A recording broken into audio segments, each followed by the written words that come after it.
दोस्तों आईपीओ पर IPO open होते जा रहे हैं और लोगों के पैसे खत्म होते जा रहे हैं। समझ नहीं आ रहा किसको अप्लाई करें और किसको छोड़ दें। इसी बीच मार्केट में एक और नया आईपीओ ओपन होने जा रहा है जिसका नाम है ममता मशीनरी। आईपीओ 19 तारीख को ओपन होने जा रहा है और क्लोज 30 तारीख को होगा। जानते हैं इस आईपीओ में हमारे लिए मौका है या धोखा। आज की वीडियो में हम ममता मशीनरीज आईपीओ के बारे में डिटेल में डिस्कस करेंगे। इस वीडियो को हम 5 या 6 पार्ट्स में डिवाइड करेंगे, जिसमें हम इस आईपीओ की डिटेल्स, इसका ग्रे मार्केट प्रीमियम, इसका बिजनेस ओवरव्यू, इस कंपनी की फाइनेंशियल परफॉर्मेंस, इसका पेयर कंपैरिजन और लास्ट में हम देखेंगे कि क्या हमको इस आईपीओ में अप्लाई करना चाहिए या नहीं। तो स्वागत है दोस्तों आपका हमारा चैनल मुनाफे की ओर में, जहां हम मार्केट का ज्ञान आप तक आसान तरीके से पहुंचाते हैं। दोस्तों ममता मशीनरीज एक ऐसी कंपनी है जो प्लास्टिक बैग और पोच मेकिंग मशीनरीज बनाती है और उनको एक्सपोर्ट भी करती है। ये कंपनी 1989 में बनी थी और तब से पैकेजिंग मशीनरी के फील्ड में नए बेंचमार्क सेट करती जा रही है। दोस्तों this was the first Indian company to introduce plastic bag making machines with stepper motor and this microprocessor kind of thing. और आज ममता की 4500 से ज़्यादा मशीन 75 प्लस कंट्रीज में इंस्टॉल्ड है, जो इसे दुनिया के एक लीडिंग मैन्युफैक्चरर और एक्सपोर्टर में शामिल करती हैं। दोस्तों आसान भाषा में आपको समझाऊं तो ये कंपनी ऐसी मशीन्स बनाती है जो मशीन्स बाद में एफएमसीजी, फूड एंड ब्रेवरेजेस और ई कॉमर्स इंडस्ट्रीज के लिए एडवांस पैकिंग सॉल्यूशंस प्रोवाइड करती हैं। मतलब कि जो खाना आपके घर में पैक होके आता है, जैसे कि चिप्स के पैकेट्स या अन्य खाने के पैकेट्स, या आपके घर में जो अमेज़न, फ्लिपकार्ट के पार्सल्स आते हैं, उनकी जो पैकेजिंग होती है, वो पैकेजिंग बनाने वाली मशीनरीज़ जो है वो ममता मशीनरी बनाती है। अब आपको इनका बिज़नेस मॉडल तो समझ आ गया होगा। अब आइए जानते हैं इस आईपीओ की डिटेल्स को। दोस्तों ये आईपीओ मार्केट में ओपन होने जा रहा है 19 तारीख को और क्लोज़ 30 तारीख को होगा। इस आईपीओ का इश्यू प्राइस 230 से 243 के बीच में सेट किया गया है और रिटेल्स के लिए यहाँ पे 35% का कोटा रखा गया है। दोस्तों इस आईपीओ का इश्यू साइज़ केवल 179 करोड़ का है और ये सारा का सारा इश्यू जो है वो ऑफर फॉर सेल है। यानी प्रमोटर्स जो है वो अपनी होल्डिंग्स बेच रहे हैं।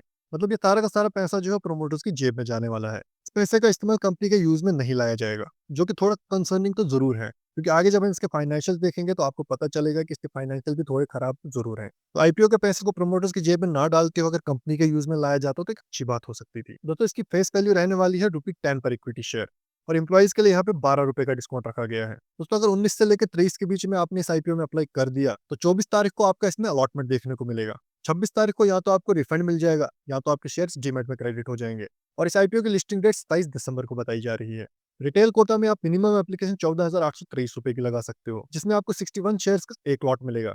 स्मॉल एचएनए में मिनिमम आप 14 लॉट्स के लिए अप्लाई कर सकते हो, यानी ₹2,07,522 की एक एप्लीकेशन रहने वाली है। और बिग एचएनए में मिनिमम आप 68 लॉट्स के लिए अप्लाई कर सकते हो, यानी ₹10,07,964 की एक एप्लीकेशन रहने वाली है। दोस्तों इसके जीएमपी की बात करें तो इसका लेटेस्ट ग्रे मार्केट प्रीमियम ₹111 का निकल के आता है, जिसका मतलब ये है कि अभी के हिसाब से लगभग आप 45 से 50% की लिस्टिंग गेन्स की एक्सपेक्टेशन रख सकते हो। लेकिन याद रखें जीएमपी एक सिर्फ अंदाजा होता है। फाइनल डिसीजन आपको हमेशा कंपनी के फंडामेंटल बेसिस पर ही लेना चाहिए। दोस्तों इसके जीएमपी में जो भी चेंजेस हो गए हम आपके साथ व्हाट्सएप पे जरूर शेयर करेंगे। जीएमपी, सब्सक्रिप्शन, अलॉटमेंट स्टेटस और तमाम ऐसी डिटेल जिनके लिए हर बारी वीडियो बनाना पॉसिबल नहीं होता, वो हम आपके साथ व्हाट्सएप पे शेयर करते हैं। तो व्हाट्सएप चैनल को ज्वाइन करना ना भूलें, लिंक आपको डिस्क्रिप्शन में मिल जाएगा। दोस्तों आज यानी 16 दिसंबर को 3 आईपीओस का अलॉटमेंट आउट होने जा रहा है। साई लाइफ साइंसेज, मोबीक्विक और विशाल मेगामार्ट। अभी जिस टाइम पे मैं ये वीडियो बना रहा हूँ अभी तक तो इनका अलॉटमेंट नहीं आया है। जब आप ये वीडियो देख रहे होंगे तब तक तो अलॉटमेंट जरूर आ गया होगा। तो मेरे साथ कमेंट्स में जरूर शेयर कीजिएगा कि आपको इनमें से किसमें अलॉटमेंट मिला है। आइए अब आगे बढ़ते हुए ममता मशीनरीज के फाइनेंशियल पे एक नजर मारते हैं। दोस्तों फाइनेंशियल ईयर 24 में कंपनी का रेवेन्यू 14.84% से ग्रो हुआ है, परंतु प्रॉफिट आफ्टर टैक्स 60.52% से। लेकिन कंपनी के एसेट्स में हमको कोई खास ग्रोथ जो है वो दिखाई नहीं दे रही है। मार्च 2022 में 216 करोड़, जो कि बढ़ते बढ़ते मार्च 2024 तक सिर्फ 240 करोड़ हो गया है। रेवेन्यू और प्रॉफिट आफ्टर टैक्स में भी हमको एक स्लो ग्रोथ दिखाई दे रही है।